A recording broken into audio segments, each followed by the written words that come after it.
Welcome to the Didi and Lital Show. Advice, thoughts, and stories from a married couple on cybersecurity, technology, and life in general. Now here are your hosts, Didi and Lital. Hello and welcome to the Didi and Lital Show. It's the end of the year. We've made it so far. Yes. What's up, Didi? Wearing your... My Santa playing hockey.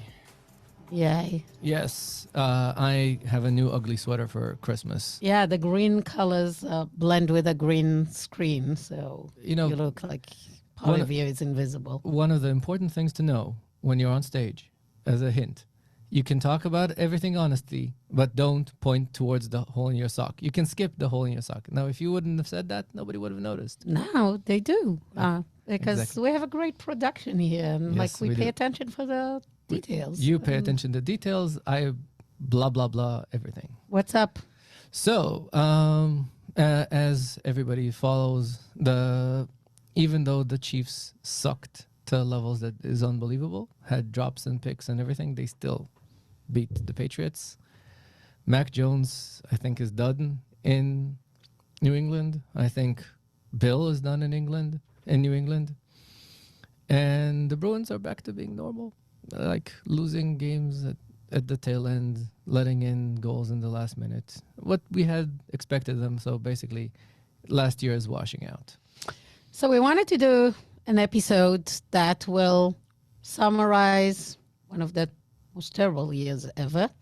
And we look forward to 2024 that Is I'm better. worried may not be. It will be better. It You will think? be I better. hope so. Well, yeah, let's talk about it. So, So, and let's leave some room for optimism, which Yes. is hard. so I'll start with Dickens.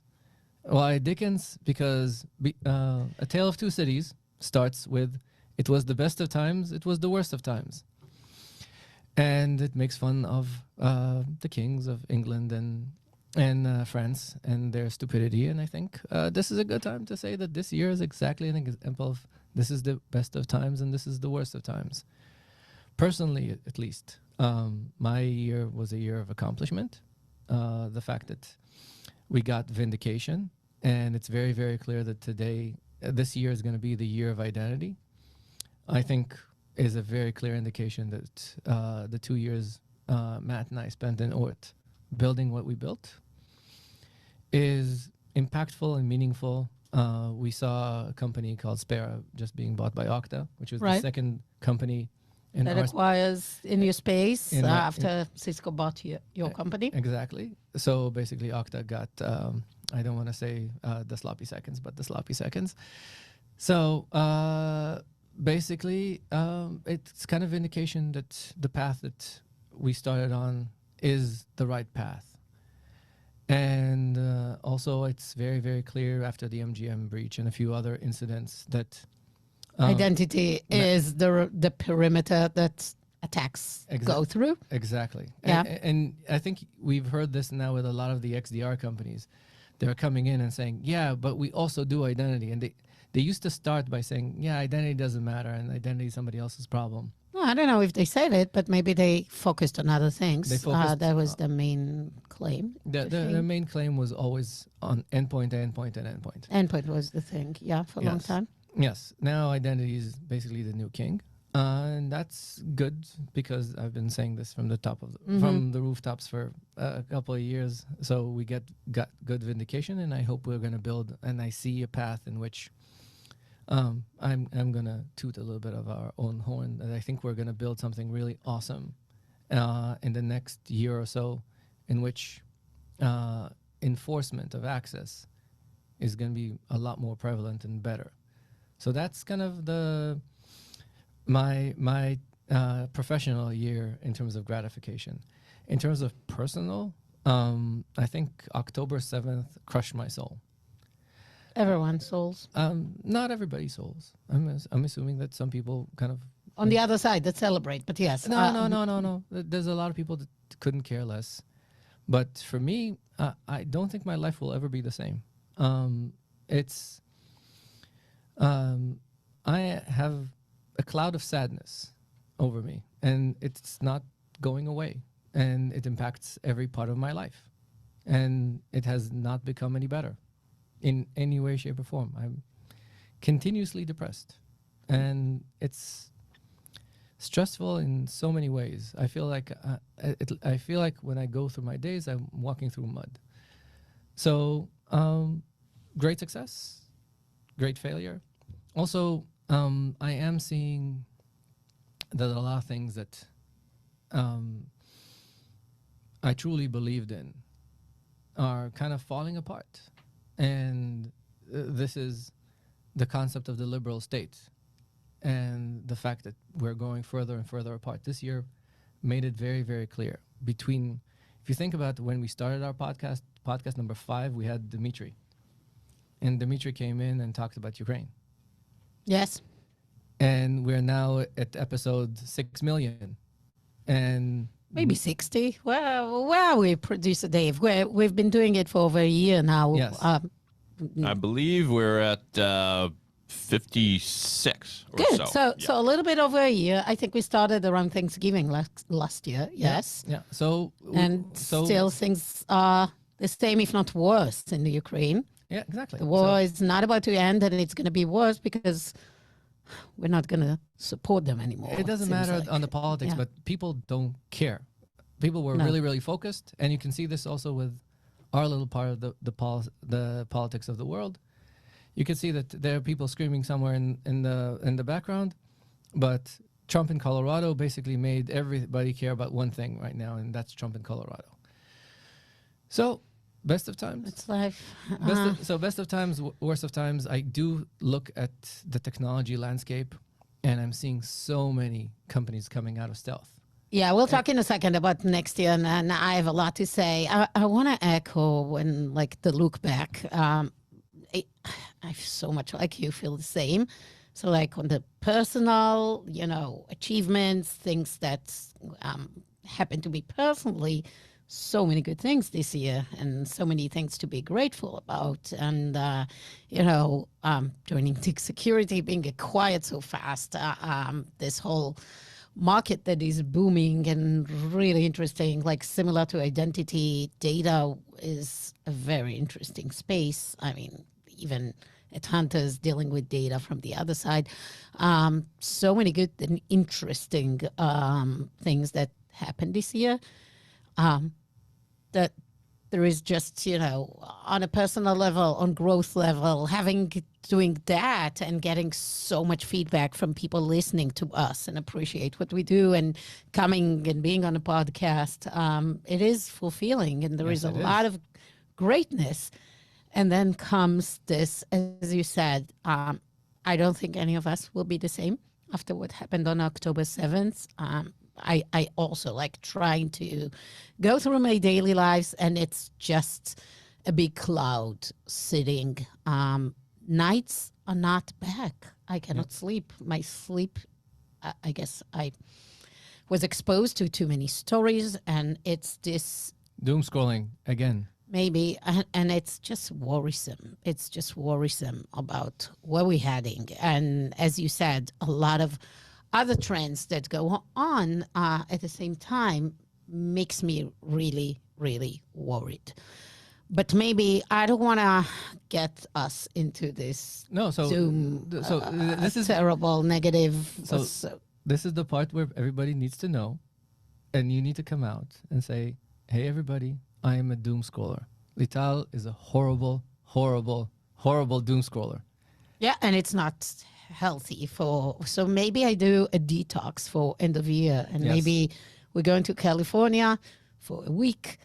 You're going to be there for less time, but maybe I will disconnect myself from social media. I'm going to remove my accounts from my cell phone. So I think a week off social media will be really healthy. Yes. Or just follow Rebecca Kennedy. And her Peloton is not going to be removed. Seeing people getting married on social media. Yeah, the thing is, if I'm on Instagram, I will see a lot of other things, like posts about anti-Semitism that I don't want to watch anymore. I had enough. But I do want to talk about the positive outlook. Yes. So one thing I want to say is that part of my company, the company I joined very recently, Dig, got acquired by Palo Alto Network, and part of like the big decisions to make, I'm actually gonna stay in startup life, and I'm not doing Palo Alto at the moment. And I've been talking with a lot of startups to see what's my next gig. And it gives me a lot of great exposure to what's up and coming. And that is freaking exciting. So on the positive side, I can tell you there is a lot of VC money. People just have money to spend on new technologies and on the best next great thing. As you said, we see a lot of companies in stealth mode or soon to be coming out of stealth that got very significant seed funding. So VCs have enough to give very, very nice round of seeds and A's for company to go establish really good products out of the get-go and go check their product market fit. One area that I think a month from now will be booming, we're all going to hear about it, surprise, surprise, is this LLM security, which will mean different things to different areas. It will be a full industry, kind of a sector in cybersecurity that is being born and established as we speak. The need is clear. If you are nowadays an enterprise, a company, you're asking yourself, how am I going to use AI in the different aspects of my organizations? And at the moment, tons of organizations have put the brakes on because there is a risk. They don't know. There are no policies in place. So many of them are just blocking ChatGPT, blocking the use, because that's the natural thing for big enterprise. They want to stop the risk first. They don't know if they can allow data to be leaked or they can have people play. But they all understand that there is an enormous opportunity for productivity. And whomever is not going to be doing that will lose to competition that will leverage AI. So it's such a pressure from, the users inside of your organizations, from management to actually go and leverage AI that very fast. And I think all CISOs nowadays are sitting and writing policies together with, data governance people in the organizations of how to think about it, what is okay, what tools, external tools are okay to be using, how to incorporate it internally, each company with their own use cases. I think a huge industry is being born as we speak from professional services that will help with consultancies and understanding and all those big consultancy firm. I'm sure if they're not already doing it, they will. Off-the-shelf security from compliance and visibility and all those kind of things too, then things that will be embedded in the models themselves. It's a great new world out there. Yep. And be ready for tons of buzz. So everybody in RSA next year is going to talk about that. So here's the thing, the way I view AI security. So one of the big stories of the year would be how Didi came to make peace with AI. You used to say it's just your stupid uncle. It is still my dumber uncle. But here's how I came to make peace with AI. It's very much like Dr. Strangelove and how I came to make peace with the bomb or whatever the name is. Here's what I've learned. So a lot of this, I don't know if DJ is listening to my podcast, but thanks DJ. One of the things that made me kind of accept AI and understand a little bit of this is we bought another company at Cisco right before we bought Ort. And it was called Armor Blocks. And what the team has done, they used to do very good mail protection with a very smart AI engine. And what they've said is, you know what, we can be a best email tool out there, or we can revolutionize how one of the biggest companies in the world does AI. And they chose the latter, and it's amazing. And so one of the conversations that we had early on, and I said, you know, all this AI is BS. It's just statistical inference. And he says, yes, of course it is. One of the things that I think AI brought is Doron and I and Dennis built a tool called Application Policy Manager a million years ago that basically looked at what your firewall does and told you, actually based in natural language, how you have a policy that says, I'm going to block Didi from going to Facebook because that's what I want. I don't want it to say IP, do something. And this was really, really hard. And when we presented this, nobody wanted it. And we went off and built the old table and did it just better and faster. Right now, the market wants to see this. The user friendliness They want to interact with the machine. with natural language With and not natural with language. expert language. And that is the difference. So when DJ and I were talking about this, he said, yeah, all AI is exactly what you said it to be from the day one. It's basically 90% of the team needs to deal with data processing and data cleansing. None of this is AI. None of this is LLM. None of this is any of the high-end sophisticated things. A lot of it is just understanding that if you put garbage in, you get garbage out. And you need to understand how you ingest data the right way. And data ingestion teams, and that's why data security spiked, and that's why a lot of the other things spiked, because I think people are getting to understanding that data ingestion is not something you can generalize. It's a core part of your business. It's a core part of what you do, is understanding the data you extract, how to translate this into something that can be used in a model. And then there are the modelers and the people that sit on top of that. Mm-hmm. And when we say AI, what we actually mean is not the AI that governs, for example, the Iranis announced an hypersonic AI-driven missile. That's a missile that just tries to duck other missiles. It's a very different concept, that AI versus other AIs. When we speak of AI, we mean something that is generative AI, meaning that a machine can generate something new. That's an important distinction. Generative, Gen AI. Gen AI. And that's the big thing, not just AI. It's an AI that's creative, understanding its limitations. So one of the things everybody said, and that's part of my joke about the dumber uncle, is that if we want AI to be creative, we need to let it make mistakes. Mm-hmm. Which it does. Which it Goes does. and hallucinates and make up shit. But because it does, we need to understand how that fits into our enterprise models.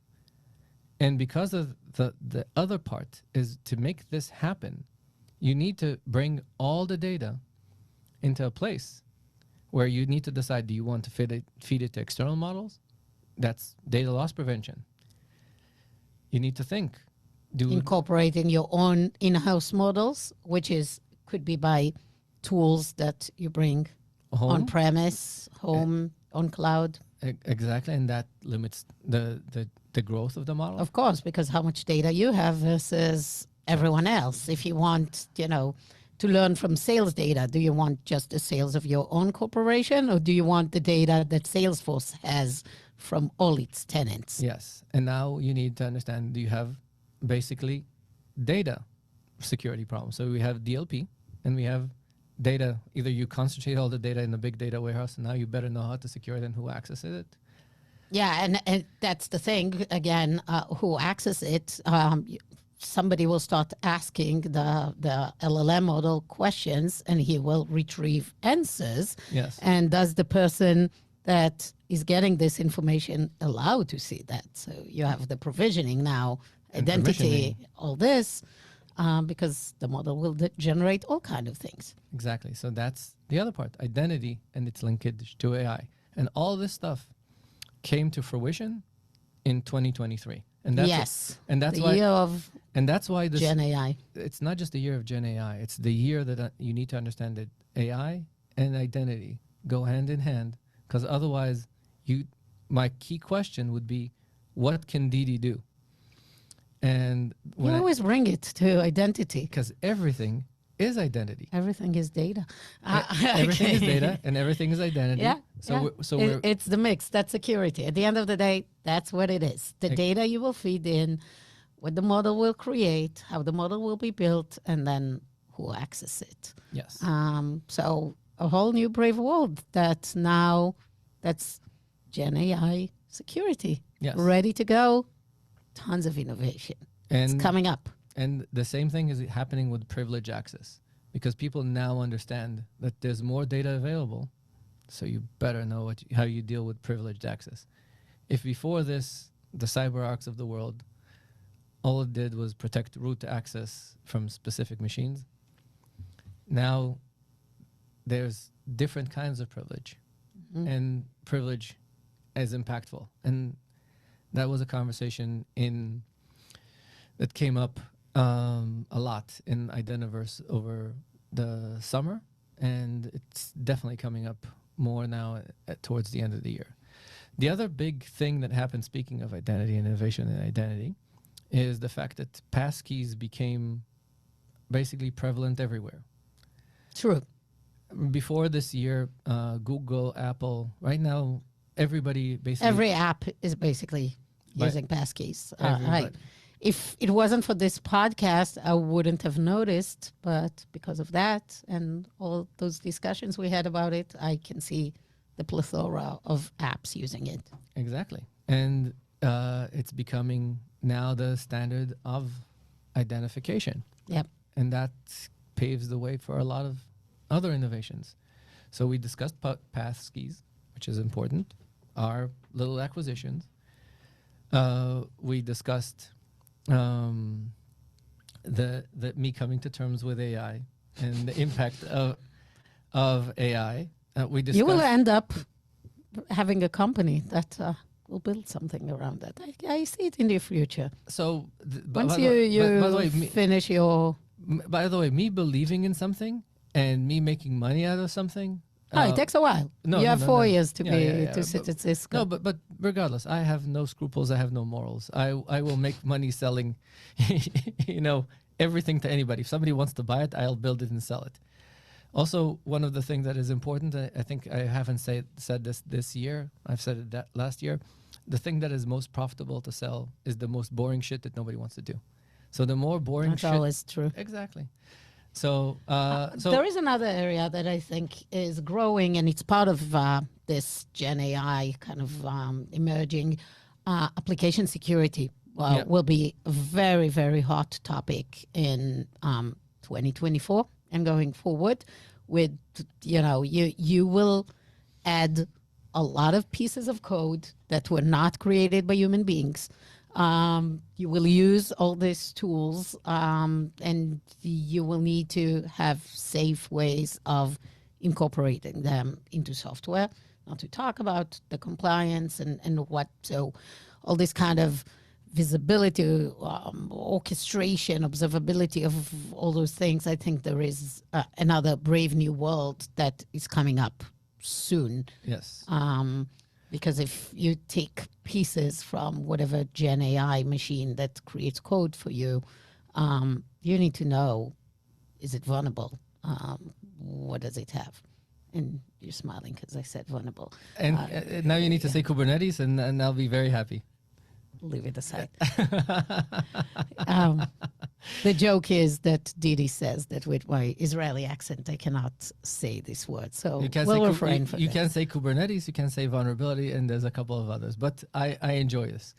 I think what you were mentioning of application security is really important. Also, when we talk about application security, one of the things that was made clear because of the amount of application being created, thanks to Gen AI and Copilot and a lot of the other things, and the spike in productivity Yeah. is the spike in vulnerabilities.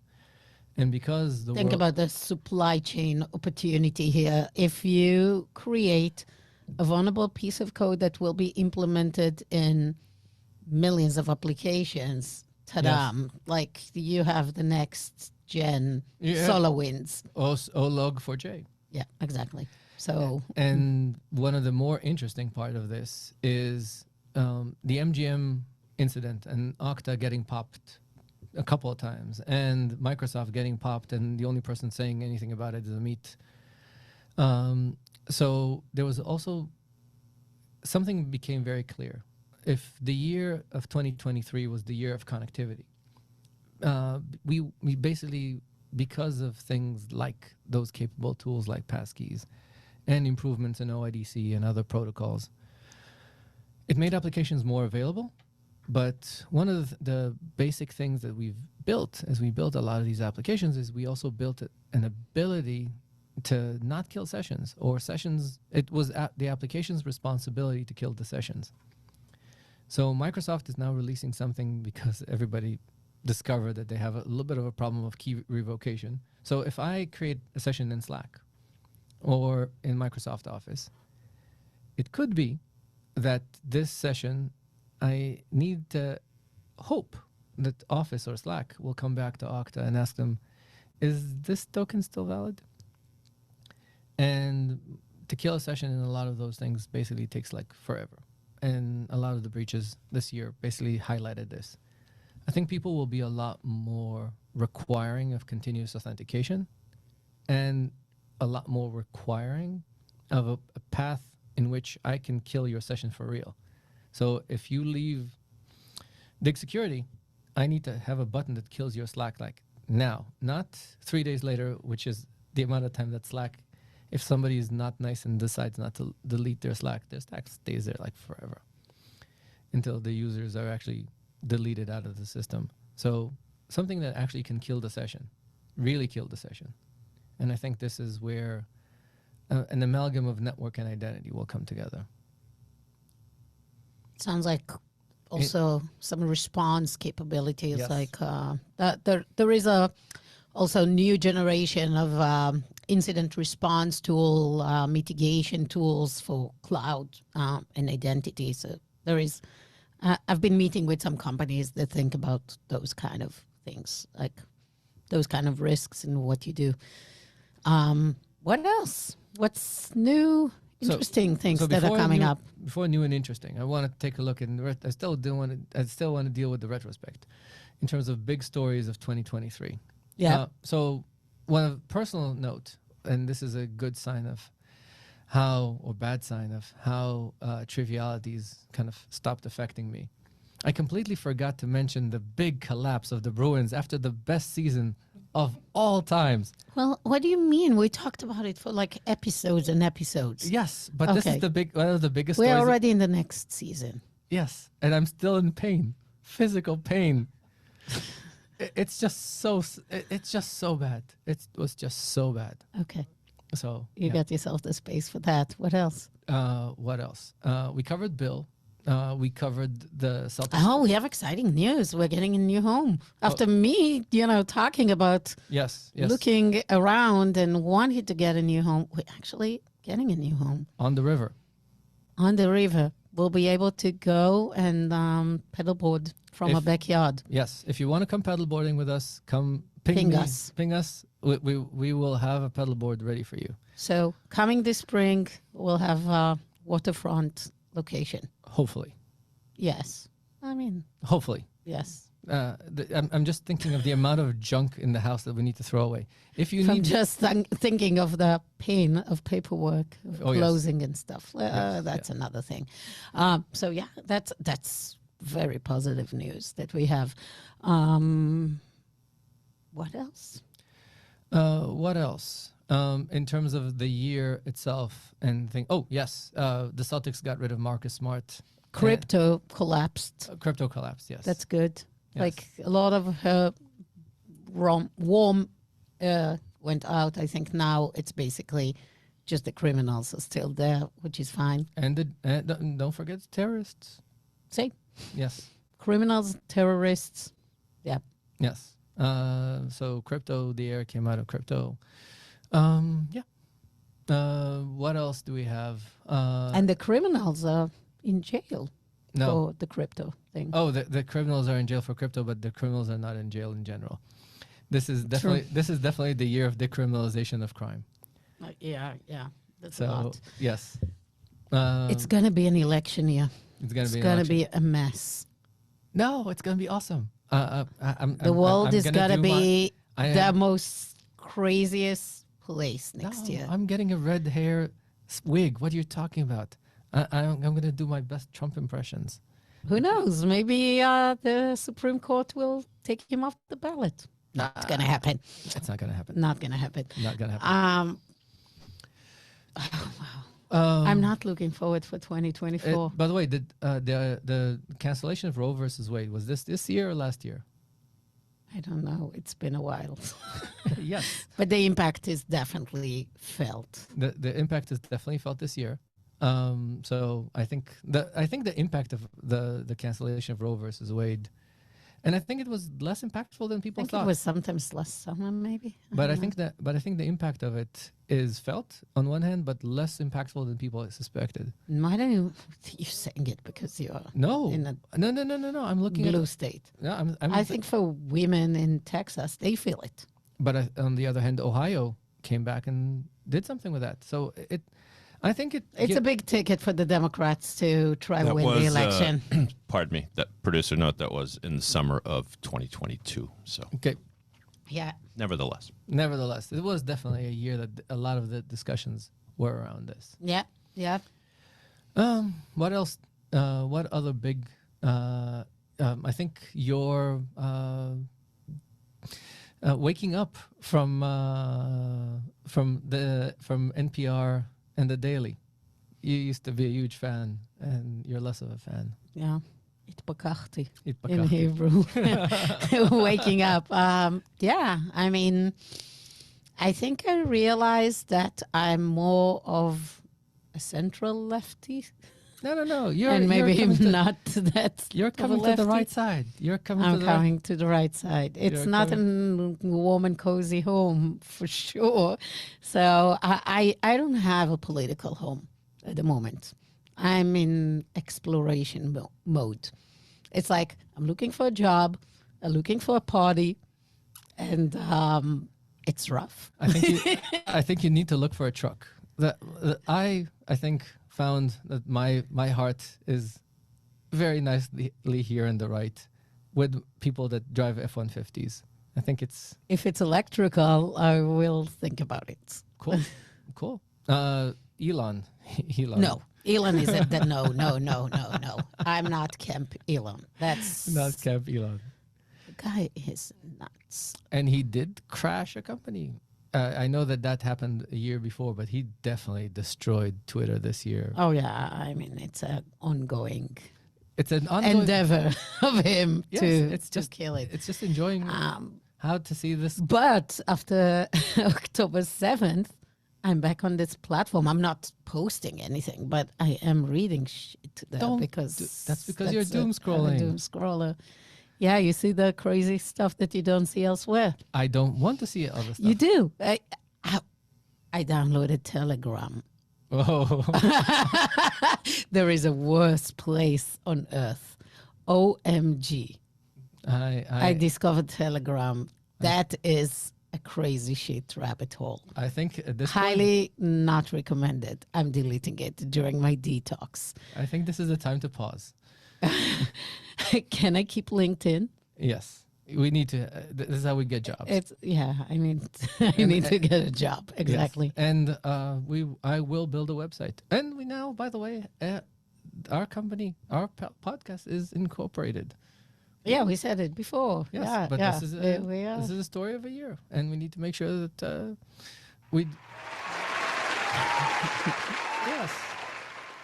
If anyone wants a T-shirt, we can take care of it. Ping us. Yes. Well, I think we're good for now. We're good for now. I'm hoping for a year that will be less terrible than what I think it would be. I am very optimistic. I think this is a year of a lot of growth in our businesses. I think it's a year where a couple of key technologies in our industry, like firewall, like secure access, like identity-driven things, will grow significantly thanks to AI. So that's my take on the year. I agree. Technology-wise, this is the time to be in cybersecurity. Never been a better time. Never been a better time to start a company. Well, Merry Christmas, Happy New Year, Happy Holidays, everyone. Happy Kwanzaa, whatever you celebrate. Celebrate. The key message is celebrate. Celebrate. It's tough times. We should be celebrating. Thank you for being with us. We will see you next year. The Didi and Lital Show is a weekly podcast. Please rate and review us wherever you get your podcast. We will be here next week. Thank you. Bye-bye.